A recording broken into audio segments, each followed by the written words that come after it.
बिस्मिल्लाहिर्रहमानिर्रहीम। सामीन मुहतरम व मुकर्रम, आब ज़मज़म मुबारक यौ दासी क़ीमती द बरकातु न डका यो चीना दा। यौ दासी ओबه دي چې دی کې چې کم برکات دي او کم فیوزات دي، نو د دنیا په یو اوبو کې دا څیزونه نشته، دا برکات نشته، دا ثمرات نشته. امام زرقانی رحمت الله تعالی مبارک لیکي چې کله حضرت سیدنا ابراهیم علی نبینا علیه الصلاۃ والسلام مبارک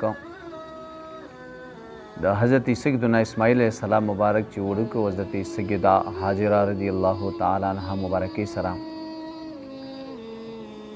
دغه ریګستان د شګلن ځمکه کې پرېښود او مبارک او مقدس ځمکه کې تفصیل ته نظم. یو روایت دا دی چې د حضرت سیدنا اسماعیل علیہ السلام مبارک د قدمونو چې کم نښوي په هغه ځای کې حضرت جبریل علیہ السلام مبارک خپل وزرې وهلو او دا چینه مبارکه ترې راووتل. او یو روایت دا دی چې د حضرت سیدنا اسماعیل علیہ السلام مبارک خپل پوندې مبارکې وهلې،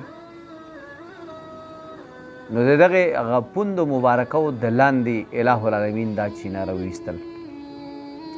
بهر کیف بنا بر اختصار چې کله دغه ځای ته بني جرهم قبیله رالل او دغه قبیله دلته آباد شو، تقریبا امام زرقانی رحمت الله تعالی مبارک لیکي چې 300 سال یا 500 سال دا قبیله بني جرهم چې کوم دغلته اوسېده، دغلته آباد و. نو چې کله په آخره کې چې دی په فسق او فجور او په نافرمانۍ باندې شروع راواچول، نو دا خو مبارک او مقدس ځای دی، نو د مکې مکرمې د دغې مبارک ځای نه دا بني جرهم قبیله چې کوم دی دا بې دخل کړی شو. نو چې کله دا قبیله بې دخل شو، نو دی پتلو کې یو کار وکړو چې څومره قیمتي اشیاو د دغه وخت سره لکه غلاف کعبه مبارکه چې کومه وه، تورې وي، نور خزانې وي، هغه ټول دی په دې زمزم شریف په دې کوهي کې ورواچول او په دې باندې خاورې هغې برابر کړه. خاورې او شګې ورواچول تر دې چې ځمکې سره برابر کړه او دی خو لاړو بې دخل شو. نو د دې د بې دخلۍ نه بعد چې یو روایت کې 300 سال، بل روایت کې 500 سال دی دغلته وخت تېر کړو، او وروستو د دې د بې دخلۍ نه بعد 1500 کاله ابي زمزم شریف داسې پټ پروت و. څه سیلابونه رل، هغه ځای مکمل بالکل داسې نام و نشان بیا ورک شو. 1500 کاله بعد چې کله الہ العالمین بیا د خپل بندگان د ابي زمزم شریف په دې مبارک اوبو باندې سیراب کول غوښتو، د نبی کریم رؤوف رحیم علیه السلام مبارک جد امجد حضرت عبدالمطلب صاحب ته دا کار د هغې مبارک پلاس باندې رب کریم سر ته یې رساو. چونکې یوه شپه دی خوب ولیدو، نو یو کس راغی، نو ورته په خوب کې وی چې عبدالمطلب صاحب طیبه وکنه. نو عبدالمطلب صاحب ته تپوس کو د کس نه چې دا طیبه څه شی دی، نو بغیر د جوابه دا کس واپس لاړه. همدغسې په دویمه شپه باندې راغی عبدالمطلب صاحب معدونه وکنه. عبدالمطلب صاحب ته تپوس کو د دې کس نه چې دا معدونه څه شی دی، نو بغیر د جوابه دا دویمه شپه باندې دا کس واپس لاړه. په درېیمه شپه باندې بیا ورته صفا ښکاره وی چې آب زمزم شریف صفا که دا وکنه. عبدالمطلب صاحب تپوس کوي چې د آب زمزم شریف څه شی دی، نو هغه کس ورته په خوب کې وفرمایل چې دا خو ستا نیکه حضرت سیدنا اسماعیل علیه السلام مبارک میراث دی یو، او دا هغه کوهي ده چې د دې په کنیستو کې به ته په مشقت کېږې به نه، او دا هغه اوبه دي چې دا په څکلو ختمیږي نه، او دا هغه اوبه دي چې دا تاسو په حاجیانو باندې وڅکئ. بیا عبدالمطلب صاحب تپوس کوي چې زه به دا ابي زمزم شریف وکنم، د دې خو علامت ماته وښایه چې په کوم ځای کې به زه وکنم، دا په کوم ځای کې دی. نو هغه کس ورته په دې خوب کې جواب ورکړو، فرمایل چې سبا به ته لاړ شې د کعبې شریفې په خوا کې چې کوم ځای کې د میږانو سوړي سیوا دي، مقه ځای وکنه. یو دا علامت یې ورته وښودو. دویم دا علامت ورته وښودو چې ته سبا لاړې، نو دا د ابي زمزم د چینې په خوا کې به کارغه به ناست وي، دقه ځای کې به کارغه ناست وي او دا ځمکه راکني دقه ځای دی. چې چونکې عبدالمطلب صاحب سهار راپاڅېد او د ده یو زوی و حارث نوم یې مشر زوی و دې دواړه روان شو کودال یې راواخېستو بیلچې راواخېستلې او هغه ځای ته ورسېدو چې کوم ځای کې د میږانو سوړې سیوا وې او کارغه لګیا او ځمکه یې کنسته نو چې دوی په هغه ځای باندې شروع واچول د مکې مکرمې د قریشو د مشرکان ټول راجمع شو وایي عبدالمطلب صاحب دا څه کوې دا خو زمونږ د اصافو د نایله بوتانو ځای دی په دې مونږ د چړاوې کوو منښتې کوو نذور دلته راوړو قربانۍ دلته کوو دا ځای ته ولې کنې مونږ تا نه پرېږدو بهر کیف عبدالمطلب صاحب د دې د یو کس هم ونه منل او په دغه میشن کې انتهایی د قریش د مکې مکرمې د مشرکانو د کافرانو عبدالمطلب صاحب ته ډېر زیات مسایل یې راوچت کړو ډېر زیات پریشاني وله جوړه کړه خو لیکن دوی سره د خپل د مشر زوی حارث او دغه کار سر ته ورسو چې کله کوی راښکاره شو نو عبدالمطلب صاحب نعره تکبیر آواز وکړو چې الله اکبر او کوی را آزاد شو کوی هغه ابي زمزم شریف دی ته ته ورسېد نو رای کولاو کو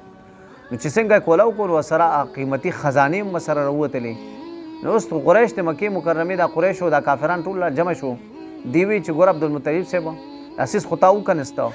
خدا د حضرت سیدنا ابراهیم علیه السلام مبارک په اولاد کې مونږ راځو مونږ هم راځو نو لہذا چې کومه خزانه دی راایستلې ده په دې خزانه کې هم د ابي زمزم کې هم په دې چینه کې هم زمونږ هم حصه ده د میراث په بنیاد باندې مونږ ته هم حق را رسي نو عبدالمطلب صاحب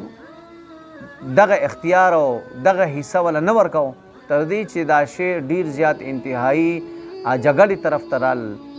نو په آخر کې دی وی داسې کار دی د بني سعد بن حذیل قبیلې یو کاهنه ده چې د شام په سرحد کې اوسیږي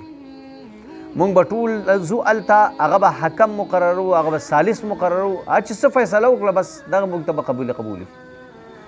نو بیا دی چې د خلکو د قریش د مکې مکرمې روان شو د شام سرحد ته چې کله لارې سختې وې ډېر انتهایی ځنګلاتو پکې دشتې وې دی چې څه خوراک او د څښاک څیزونه د اوبه ځان سره اخیستو هغه په لاره ختمه شوې میدان باندې دی ور روانو نو بس په یو ځای کې بس دی دمه وکړل هغه ځای کې دی دا سوچونه کوو چې زمونږ قبرونه بس کوم ځای کې جوړېږي اوس خو مرګ مخې ته دی هېڅ شی نشته د څښاک څیز نشته د خوراک څیز نشته دی دغه ځای کې دمه حضرت عبدالمطلب صاحب چې کوم نو دی په خپل اوښه باندې تشریف فرماو نو دمه وکړل دی اوس مخکې سفر کوو نو چې کله دی مبارک عبدالمطلب صاحب خپل اوښه پاسه و دی ته وایي چې راځئ راپاسئ چې ځو د قافلې د مشرانو ته نو چې کله اوښه پاسول د اوښې د لاندې یو بهترینه چینه اله العالمین روانه کړه عبدالمطلب صاحب د خوشحالۍ نه الله اکبر چغه فرمایل او دی د ټولو هغې اوبونه اوبه څکلې نو چې کله دی ځان برابر کړ عبدالمطلب صاحب ورته وفرمایل چې راځئ چې ځو اوس د شام سرحد ته ځو کاهنه زنانه چې کومه ده زموږ په منځ کې فیصله کوي د ټولو مشرانو ورته وایي چې اوس د کاهنې خوا له تلو هېڅ قسمه ضرورت نشته چې الہ العالمین په دې دشته کې تاسو له دا دومره خوږې اوبه درکولی شي نو هغه رب کریم شان کریمي دا دی چې زمزم شریف چې دی تاسو ته عنایت کړی دی او هغه ستاسو او په هغې باندې چې کوم تاسو در عطا کړی موږ په هغې کې هېڅ قسمه برخه او حصه نه غواړو نو هغه ځای نه هوښیار خلکو واپس رالل نو شیخ علی المحقق علی الاطلاق محدث عبدالحق دهلوي رحمت الله تعالی مبارک لیکي په مدارج النبوت چې کله واپس رال عبدالمطلب صاحب په دې زمزم شریف کې نورم کار وکړو توسیع وکړو صفایي نورم وکړله او چې څومره هغه قیمتي زغرې وې او کوم قیمتي څیزونه وو هغه ټول د عبدالمطلب صاحب په خپل هغې څه وکړو هغې واخیسته او تر هغې وخت نه او بیا په مکه مکرمه کې چې څومره کویانو د هغه کویانو اوبه چا نه څکلې بس دا ټول د مکې معظمې خلک چې کوم وو هغه به د زمزم شریف نه اوبه څکلې نو الله جل جلاله د زمزم شریف هغه مناظر مونږ ته مخې ته شي هغه مراحل هغه حالات مونږ هغه کیفیت مخې ته شي چې به کوم د بیمارۍ نه مخکې به مونږ تلو او د هغې نه به مونږ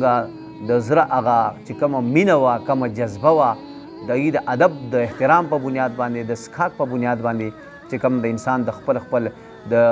ظرف مطابق چې د مینې او د ادب مظاهره به کوو الله جل جلاله هغه حالات دی بیا په موږ باندې راوستلی کي او الہ العالمین دا وبا زموږ د ملک پاکستان نه بالخصوص او بیا بالعموم امت مسلمه چې څومره مسلمانانو ملکونه دي دې نه دا بیماري دا وبا خدا پاک لرې کړي او هغه راحتونه او آسایش او زبایش او هغه رونقونه د کعبې مبارکې سره